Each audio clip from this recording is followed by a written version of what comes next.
Hello, good evening. Welcome to Book Passage. I'm Allison Bainbridge, and I want to welcome you to our author event with Tim Marzullo, He will be presenting his book, How Your Brain Works, that he co-wrote with Gage.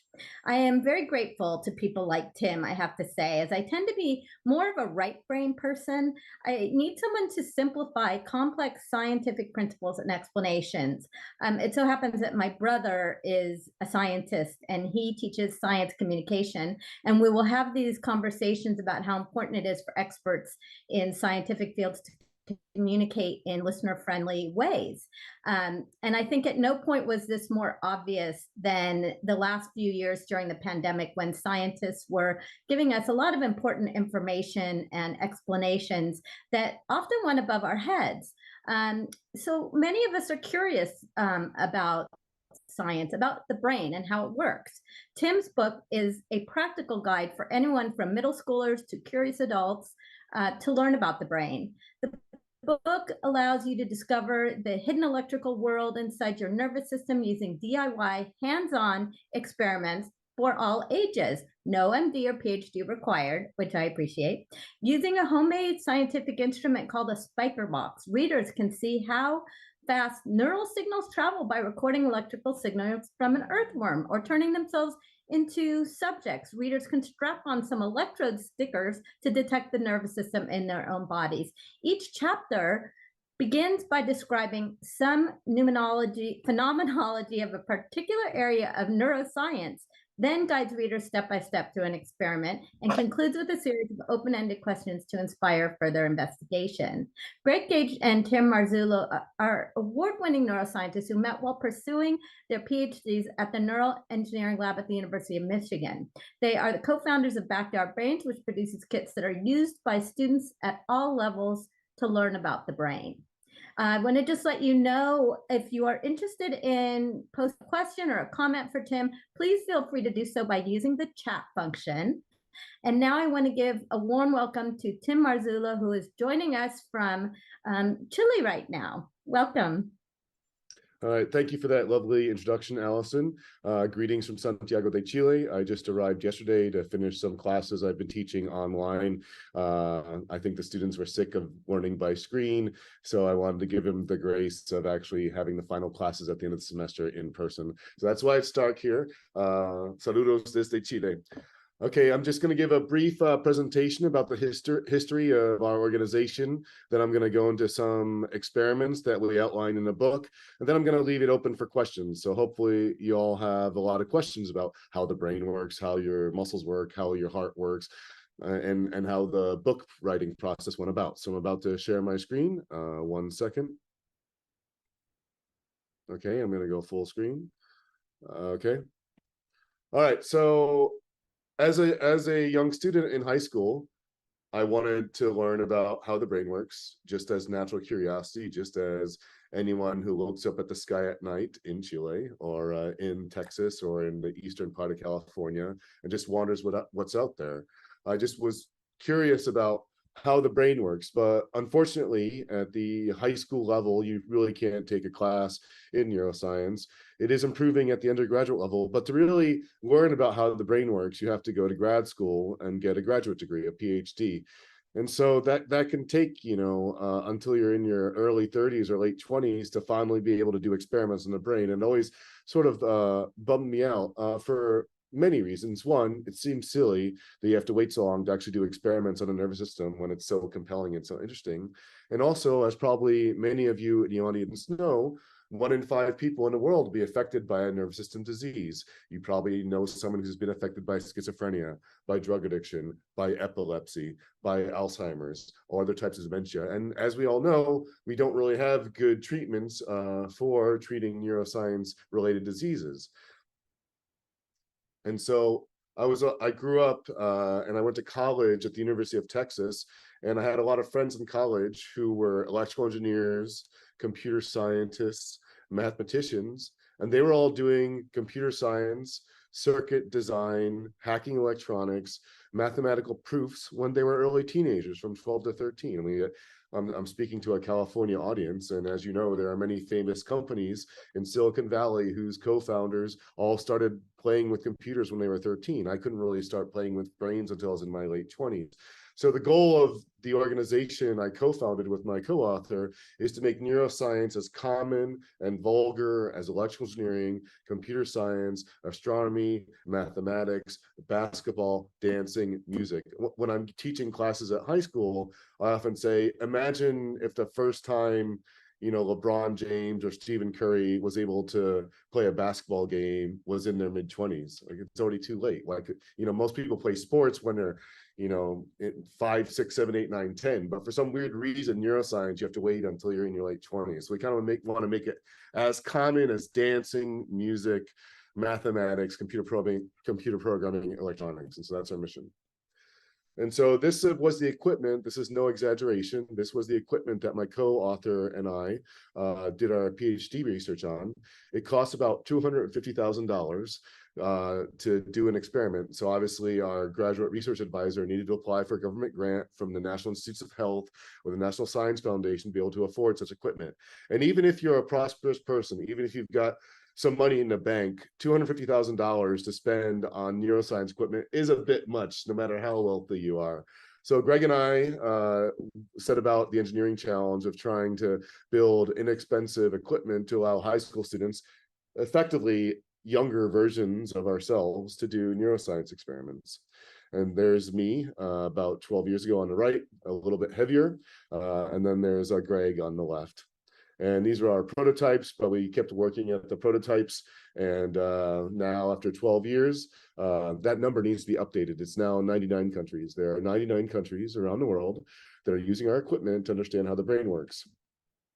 Okay, so the book is centered on how to do experiments at home. And to do neuroscience experiments at home, beyond simple things like reaction time or optical illusions, you need equipment. It would be like designing a book about microbial life without using a microscope. You need a microscope. So to do experiments on neuroscience, you need amplifiers, which are just electronic devices that amplify small electrical signals. And this presentation is very short. Soon we'll get into the real experiments where you can see what it is I'm actually talking about. Okay. So the book talks about, basically, there's 3 sections in the book. To record from individual neurons, unfortunately, you have to stick electrodes inside tissue.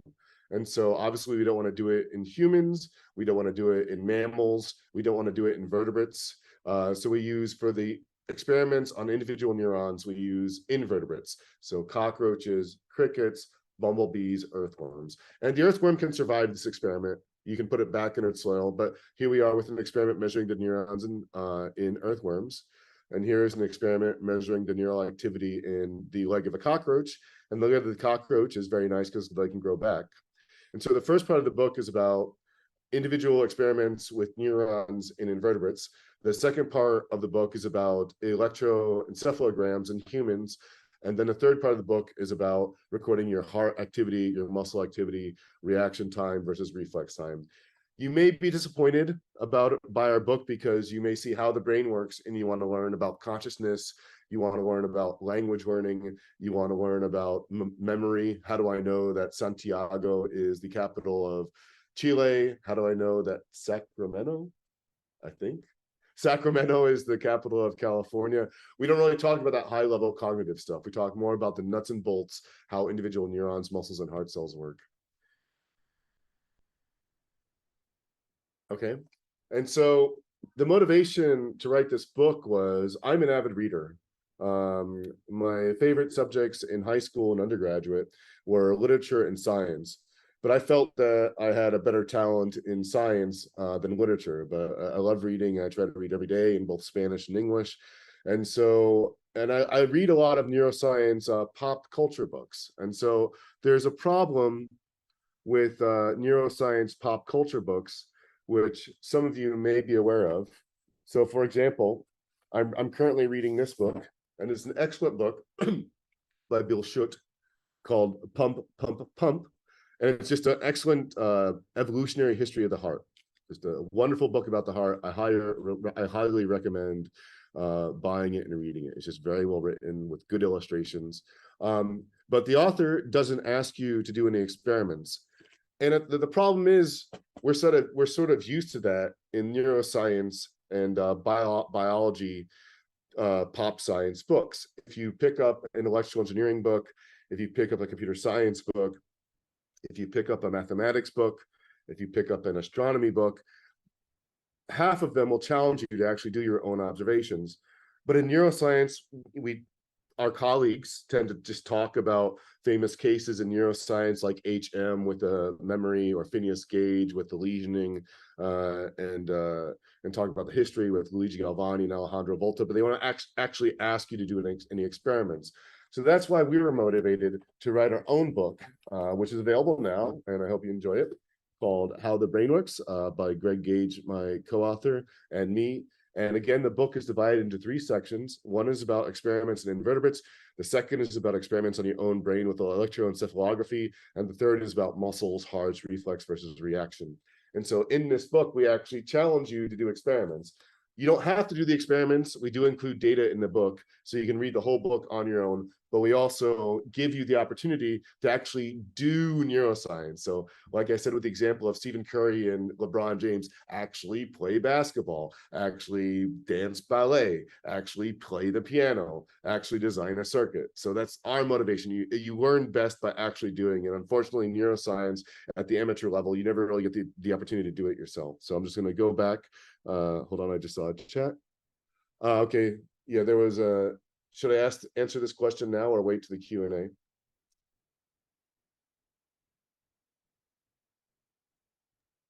Either way, yeah, go ahead. All the experiments that we do don't have any risks for humans, because they're all non-invasive experiments with just sticker electrodes or headbands. There's nothing invasive, so there's no risks really as of yet. So, all right, one moment. Okay, and so this book from MIT Press just came out. It came out with 10,000 copies. We've already sold 2,500, so MIT Press is happy after 2 weeks. But please, if you are inspired by this talk, please support us, and hopefully we'll have second and third and fourth editions. And this will not only be the first book by the organization, but there'll be a second and a third one, because we have many other experiments about plants, about engineering that we would love to share with y'all in the future. Okay. All right, so that's enough of us staring at a PowerPoint. Like I said, I'm in Chile. I came to Chile to actually interact with the students and actually do experiments with them in person. I can't do that with you, the lovely audience, but I will do some experiments with you right now. So there are 3 systems in your body that use electrical signaling to function. They are the neurons in your brain, the muscles in your body, and your heart. So we're not going to do neurons right now, but we will show muscles, heart, and I'll try to do an EEG for y'all so you can see your own brain activity. So here is the invention we talk about in the book. This is the spiker box. It's an amplifier capable of amplifying the electrical activity of your muscles, heart, and brain 1,000 times. All I have to do is, there was a question about risk. So some of you have probably had an electrocardiogram. So these are electrodes right here. They're just stickers. So I put them on my arm, right? 2. Great. So I have 2 electrodes on the muscle of my forearm, then a ground on my hand. And then I'm just going to connect the electrode cable.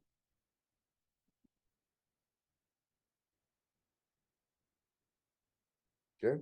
1, 2, 3. So I have 2 electrodes on my flexor and 1 ground, and I'm going to turn it on. Okay, listen when I flex. So that sound is the electrical activity generated by the muscles in my forearm. And we can also take a look at what it actually looks like. This is not an art project. We're not transforming a signal to make it have a sound. This literally is the electrical signal just going out through a speaker. So you're hearing the live and direct, raw, unedited, amplified electrical signal of my muscles. So I'm going to plug in my tablet designed by a small company in Cupertino that maybe you've heard of. Hold on a second. All right. All right. So look at the screen.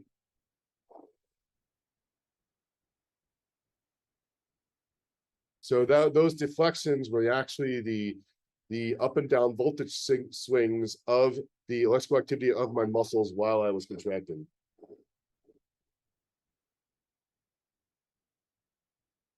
Okay.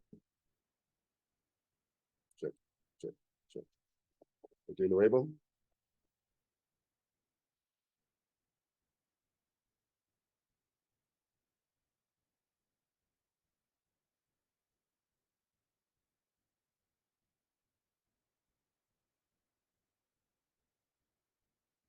So we can also measure the electrical impulses of the heart. So I'm just going to move the electrodes to my wrist here. Okay.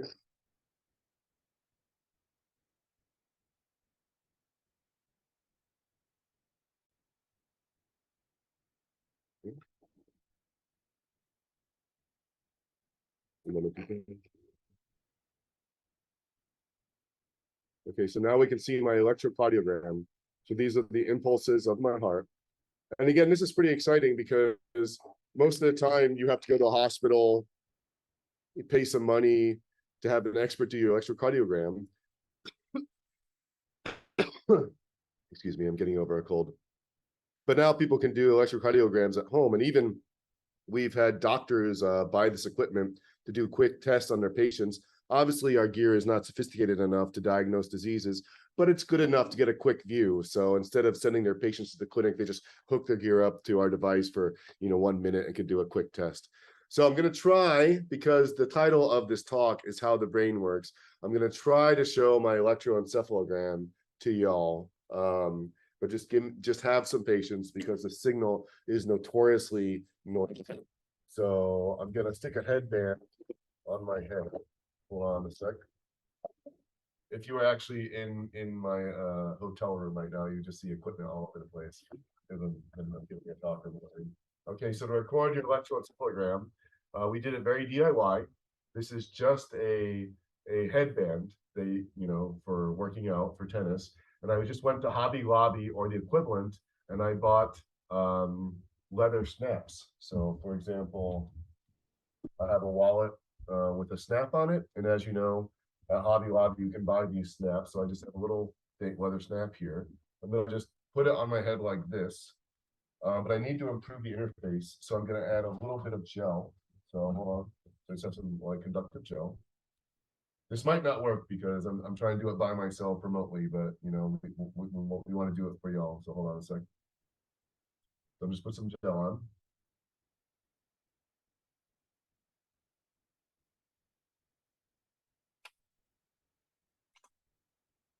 Yeah, the hardest part is actually putting enough gel on.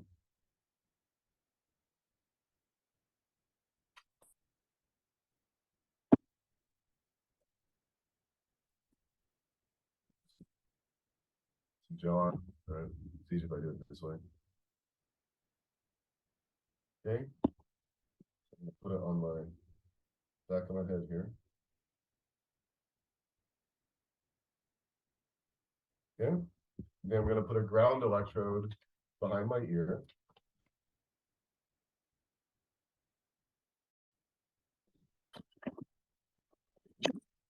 Okay. So 1, 2.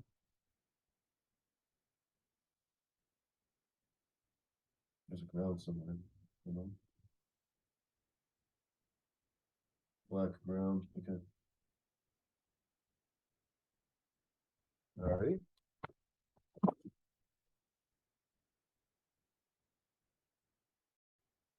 All right. I'm gonna turn on.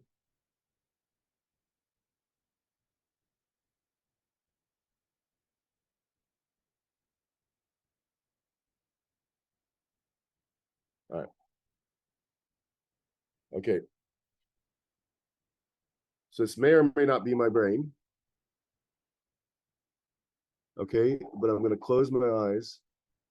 And if we're lucky, we should see oscillations when I close my eyes.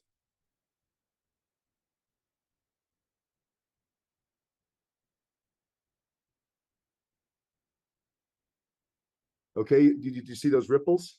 Those ripples are my visual cortex entering a state of synchrony. It's kind of weird because when you try to record brain waves, the more boring your brain, the more powerful the signal, because I have my eyes closed, my visual cortex isn't receiving any input, so it enters a state of synchronization, which we call alpha waves. So let me show that again. Again, this is hard to do online, but I'll try. Okay, 1 second.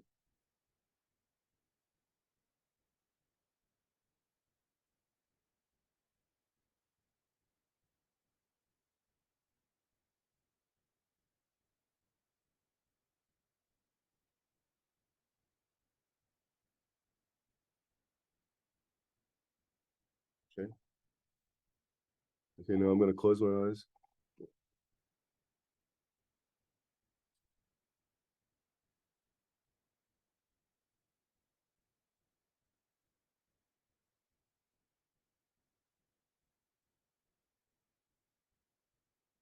All right, did you see those ripples that happened when I closed my eyes? I'm going to close my eyes again.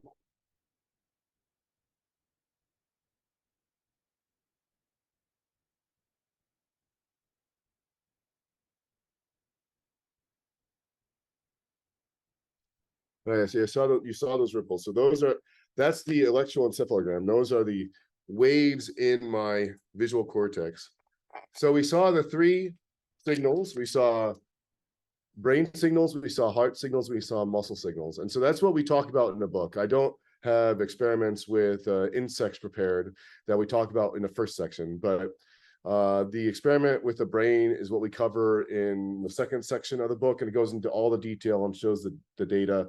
And then the third section of the book talks about muscles and hearts, and that's what I showed you when I recorded from my forearm and my wrists. One thing we didn't talk about in the book, which would hopefully be a subsequent book, we will see. So if you want to see us write another book, please purchase our book to demonstrate an interest in. Okay. We had that question. Who would I recommend this book to? My gut response is smart fifth grader on up. So anybody interested in how the brain or body works, I would say smart fifth grader on up. Maybe younger, but that would be a challenge. We wrote it for kind of young versions of ourselves, because this whole organization is solving a problem that we wish had been solved when we were high school students or middle school students. Okay. All right. 1 second. Where did that go? Where did you go? All right, I showed you the signals of muscles, and what's kind of cool about the signals of muscles is because they are so strong and so easy to record from, you can use it to control other devices. So you can see I have a robotic claw right here. Okay, so I can then take the electrode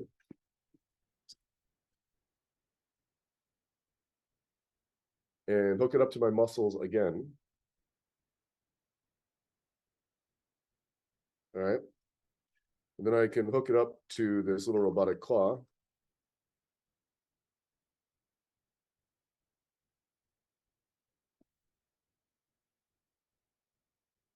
Okay.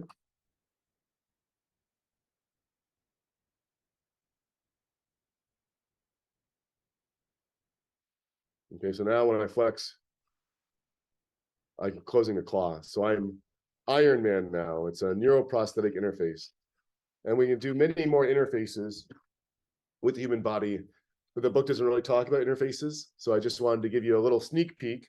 So if our book does well, then maybe you'll see another one come out talking about how you can interface with your muscles, heart, and brain to control things like video games, musical instruments, lights, that kind of thing. So we wrote the book. One of my pet peeves is it's hard to read a pop science book without illustrations. And so this book right here is full of wonderful illustrations. That's why I like it. So they have nice illustrations of the anatomy. Our book is no different. So we have 300 custom illustrations. So this is the chapter on sleep. We really break down sleep for you. We have a bunch of experiments about various types of insects because they're great model systems. This is about courtship in moths and how smell works in your body and in the moth's body.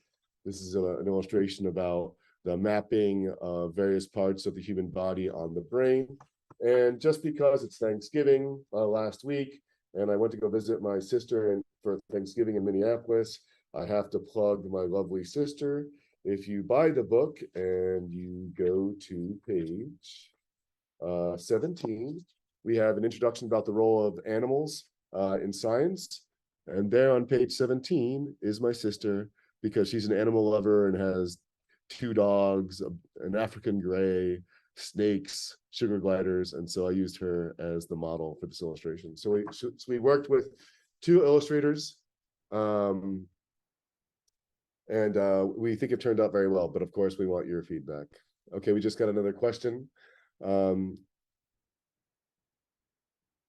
Yeah, so we have our organization focuses on electrical interfaces, so neurons, muscles, hearts, and also engineering, like I showed you with this cloth. And we also have experiments on the electrical signaling of plants. And so for this first book, we chose our most mature experiments, and we really just wanted to focus on neural, muscle, and heart physiology. So we focused on the insect stuff because that deals with individual neurons. We focused on the human brain stuff because most people want to learn about their own brain. And then we talked about the muscle and heart stuff because most people find EKG fascinating. So this is like physiology 101. And we have more advanced stuff and stuff in research and development that we hope to include in other books or other editions. But yeah, this is if you know nothing about neuroscience and you read this book, you'd probably know more than even a second-year grad student. Okay, so the organization Backyard Brains. So it has 2 co-founders, which also happen to be the 2 co-authors, Greg Gage and me, Tim Marzullo. And so when I was an undergraduate, I wanted to join a neuroscience lab, but it was very hard with no experience. Most professors wouldn't let me into their lab, and I just wanted to do a neuroscience experiment. I finally got in a lab and I really enjoyed it. And then I went to grad school to get my PhD in neuroscience, but I come from a family of teachers. So I think half of my extended family has been high school teachers. So during graduate school, we would do outreach at high schools. And when you would do outreach at high schools, as a neuroscientist, you would bring dead brains from the medical school or do kind of symbolic demos, like hold hands and your hands holding is a synapse, but we couldn't actually show real experiments, just like the really fast stuff I did in this online talk. What I just did would have blown people away 15 years ago, that I could just rock, muscle recording, heart recording, brain recording, neural interface in 10 minutes, and it all just works, flawlessly. And then also my co-founder, Greg Gage, before he went to grad school, worked at AT&T and NCR in product manufacturing. So he had an industry experience in actually building products. And so when we were doing all this outreach to high schools, we realized that there wasn't an effective way to show real neuroscience to high school students. So we started building these prototypes. And when we started building these prototypes and we would present them at the neuroscience conferences in California, Chicago, Washington, D.C., also in Chile, the response from the community was gigantic. People's wallets would literally be shaking, like, oh my God, whatever it costs, just I want to buy one because I want to show my students neural activity and muscle activity, but I can't because all the other solutions are too big and too expensive. So my co-founder and I had just finished, we're on the verge of finishing our PhDs. We didn't drop out. We actually did finish our PhDs. And then we applied for funding from the Kaufman Foundation in Kansas City, Missouri, and also the National Institutes of Health in Washington, D.C., as you know. And with that funding, we were able to take this from a side project to a full-time job. And we have 15 people on the payroll now from our organization. And we have offices in Santiago, Chile, where I am now. Our headquarters is in Ann Arbor, Michigan, where we went to grad school. We have an office of programmers and support staff in Serbia. And we also have an office in Seoul, Korea. And we have an informal office in Berlin, Munich, Germany. So it's been an exciting adventure. If you want to do the startup thing. Doing it in education hardware is not the way to do it. But after we've been at it for 13 years, and this book is sort of the culmination of all that work. And I'm very proud every time I look at our map and see 99 countries and thousands of institutions using our equipment.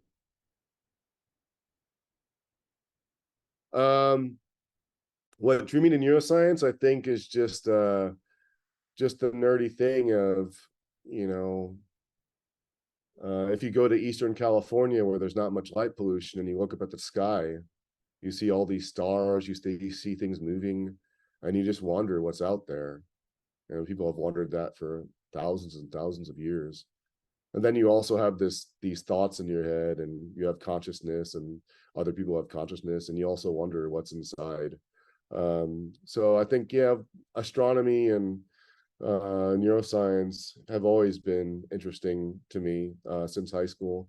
The more pragmatic was I don't hear very well. I suffered a lot of ear infections as a boy, and so I'd always have to go to the clinic to have my ears looked at, and the doctors would always explain in this confusing language what was going on with my ears. And as a nerd, I get upset when I don't understand something, and so that was also part of the motivation. And so that's about it. I don't like talking for long periods of time. I'm more demo focused. The book focuses on our core experiments. Hopefully you get a chance to read it, but in the next 25 minutes, I'd love to spend the time interacting with you. I spend too much time as a teacher talking to a screen, so I'd rather interact with y'all. Okay, sure.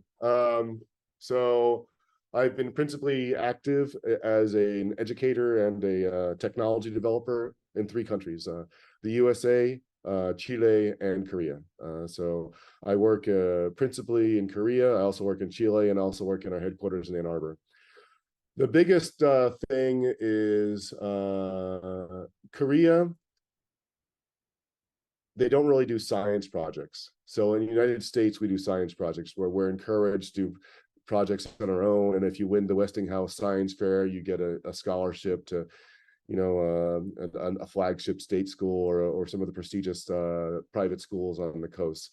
So in Korea, they're more applied, and Koreans are in schools all the time. Like I've given lectures in Korea at 8 o'clock at night, and I passed through the whole education system. I have a PhD. I have an educational hardware company. Like I'm in the educational world.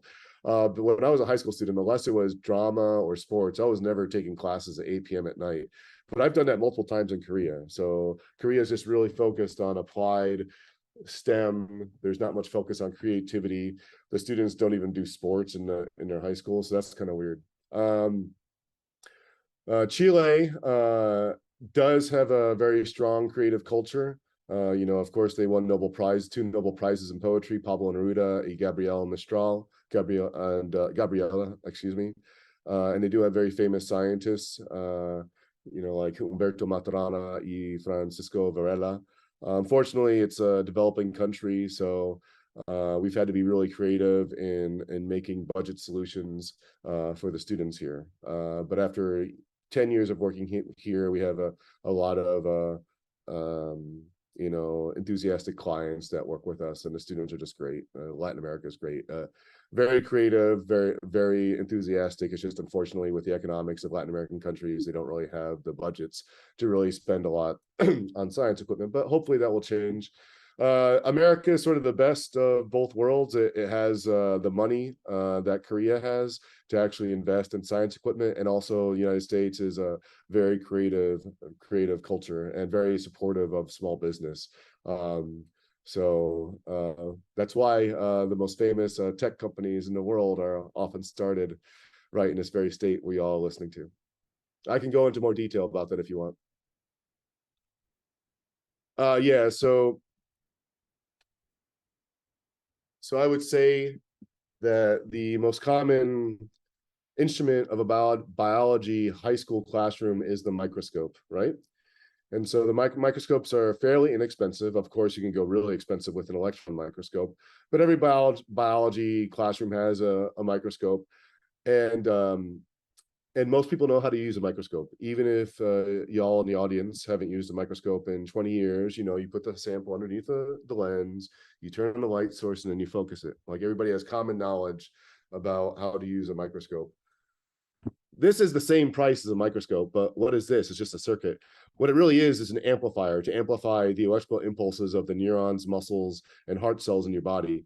But because it's an electrical amplifier, it is susceptible to noise. So if I put it right next to an electrical outlet, instead of hearing the spikes of muscles you'll hear, which is the noise of the electrical outlet. So a lot of our time is spent training teachers how to isolate noise, which means training teachers how to focus the focus knob on a microscope, but electronically with electrical amplification. But the answer is yes. Historically, it's just because it's too expensive, and electronics really isn't the mix of electronics and biology really isn't common at the high school level. So that was sort of our innovation.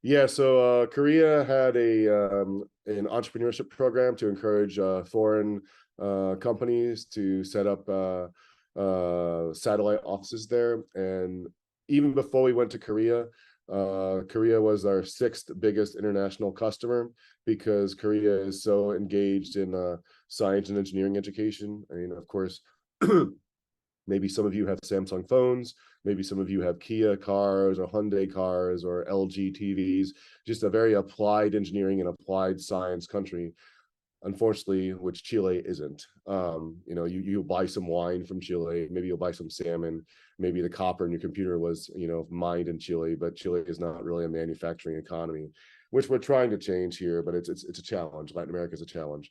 Perdón para las personas que son de Latinoamérica, yo lo digo con todo cariño.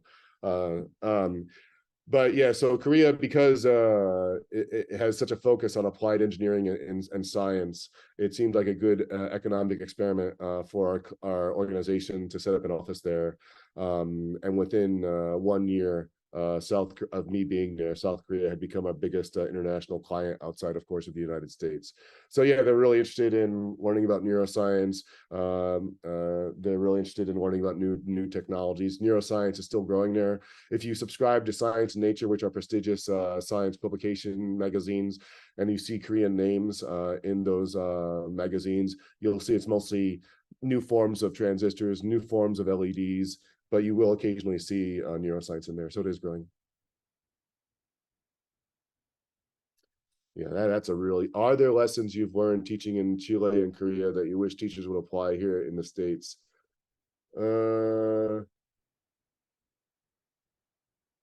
I think it's sort of universal. You know, this is an online event. Ideally, it would be an in-person event. And so if it were in person at the bookstore, I would, you know, just give a brief talk about the theory, and then we would do the demos live. And live demos with volunteers, whether you're 6 years old or already 6 years old, just work much better than just talking in front of a PowerPoint. The only advantage of being a foreigner, if you're a foreigner teaching in Chile or a foreigner teaching in Korea, the students tend to pay attention a lot more because it's perceived as something special. Like, maybe you remember when you were a high school student and maybe somebody from China or France who spoke English with a weird accent, you tended to pay attention more, you know. So in Chile and Korea, the students often are much more engaging being that I'm a foreigner. But having said that, because our experiments are so demo heavy, even in the United States, the kids are really excited. But it's universal. Just try to make it as interactive as possible, kind of make it as Socratic as possible, where the students get involved, stop the class, walk around the classroom, don't stand in front, point at individual students. When students aren't paying attention, stand right next to them. Just the basic classroom management is universal across cultures, I found. Do you think COVID? Yeah, so like I said, I'm talking to you from Santiago de Chile because I've been teaching a class with some talented Chilean high school students on electrical signaling and plants. and in this class, and also to another group on the experiments I showed you with these circuits. And before COVID, I had never really given an online talk using experiments because that would just seem like a disaster for me. It would just seem like it would seem very boring to hook up electrical equipment over a screen. But actually, what I found with the experience over the last semester, that actually the students, of course, the students would prefer if if I were in the room with them. But when we're doing the classes online, they have the equipment in their classroom. I have the equipment at my desk. And so the students themselves have to do the experiments because I am not there. So I'm doing them here and they're doing it there. So actually they learn a lot more quickly because if there's a problem when I'm in the classroom, I can just like dive in and fix it. So I think that's the grace of COVID with science experimentation. If both people on both sides of the screens have the science equipment and they're both doing experiments, I actually think learning could be faster because you're forcing the other person to figure out problems. Yeah, so since this is a book read and a book promotion, and most of you probably came to this talk to hear about the book and not about a company. Our company is called Backyard Brains. Backyard Brains. So I have a sticker here. I can virtually give it to you. So Backyard Brains. And so on that website, we sell our products. All our products are kind of consumer grade prices between $150 to $300. We used to say cell phone prices, but now cell phones cost $1,000, so we're cheaper than cell phones. But yeah, backyardbrains.com. You can buy our book anywhere books are sold, and also on our website. And then you can also buy the various products that allow you to do the experiments yourself.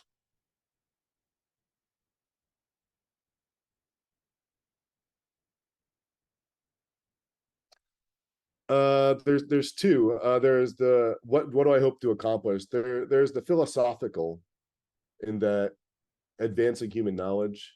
We have we can feel our heart moving in our chest when we put our hands in our chest. When we inspire and expire, we can feel our lungs opening and closing. When we have to go to the bathroom, we can feel our bladder or our large intestine telling us that we need to go to the bathroom. But even me talking to you via the Zoom call, I'm really not aware of what's going on in my brain. Most people, they know that, yeah, there's electrical impulses. So I think just kind of fundamental knowledge. I think most people now know that DNA is the molecule of inheritance. And I remember when I was a high school student in mid 90s, I was studying DNA in my biology textbook, and my dad looked over my shoulder and said, "Oh my God, Tim, you're studying DNA?" When I was in high school in the 60s, that was super cutting edge stuff that wasn't taught at high school. So I think we sort of just advance as human beings and as humanity when the advanced kind of knowledge gets distilled down to lower and lower levels. I mean, to make an extreme example, in the Middle Ages, only the most posh, well-educated people could read. But now, I think literacy in America is 97%. So, and I would argue that that's a good thing. And then also the practical thing is that, like I said at the beginning of the talk, if you have a neuroscience related affliction, there's not much modern medicine can do for you. And if we can train the next generation of neuroscientists and doctors and engineers, biomedical engineers, I think you and I will all be better for it. We've been around for 12 years, and we are starting to see people that are in grad school that say, "Oh, the first time I did neuroscience was with your equipment when I was a freshman."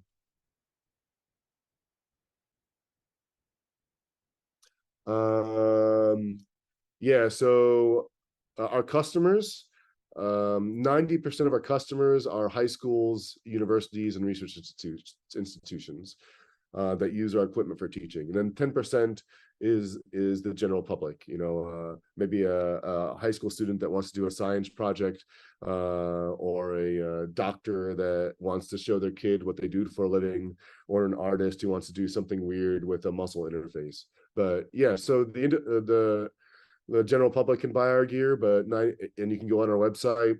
The prices are all there. We have an online store, easy, done in a minute. But the majority of our clients are, of course, educational institutions.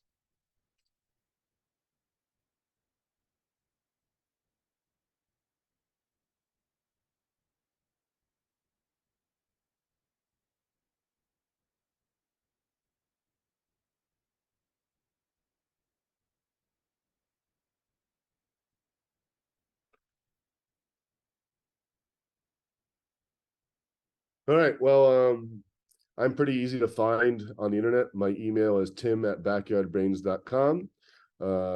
I speak Spanish and English. I'm also heavily present in Korea. So if any of you have contacts in Korea or contacts in Chile, Argentina, Mexico, just let me know, tim@backyardbrains.com. Also, we read this book very carefully. But if some of you are professional biologists or neuroscientists or find any, excuse me, any errors in the book, please do let me know. This is the first edition. I read this thing so many times. My biggest fear is I made a mistake.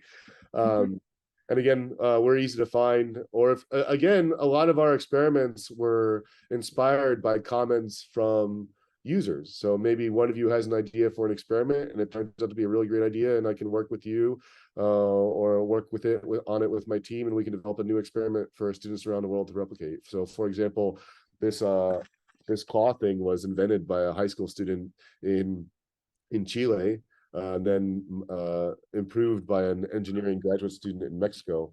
We didn't talk much about our plant stuff, but the plant stuff didn't come from us. It came from a professor at the University of Oklahoma that asked us to develop some experiments for plants. So if any of you all have any ideas for new experiments, we work for you. So let us know. And thank you for your time. And hopefully I can come to the bookstore in person at some point and meet you all. Thank you so much, Tim. We would love that. We'd love to see you at the bookstore for your next book. That would be awesome. And if anybody would like to purchase the book, we encourage you to reach out to Book Passage. You can buy it online. You can call us and have it sent to you. You can come into the store. We're open, and this is a busy time. This is the holidays. I always say a book for everyone. I think it's such a great gift. It's personal, and not only does it support independent bookstores, but it supports authors and people like Tim so that they can continue to do the great work that they're doing.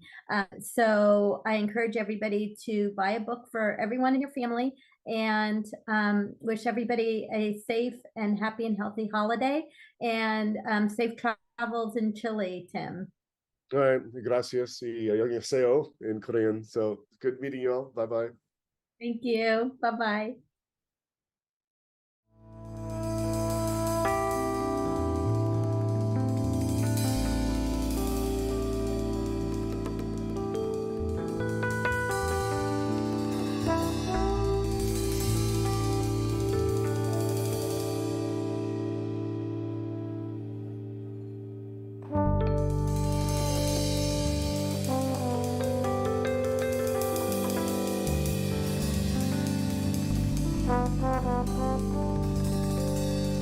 Thank you.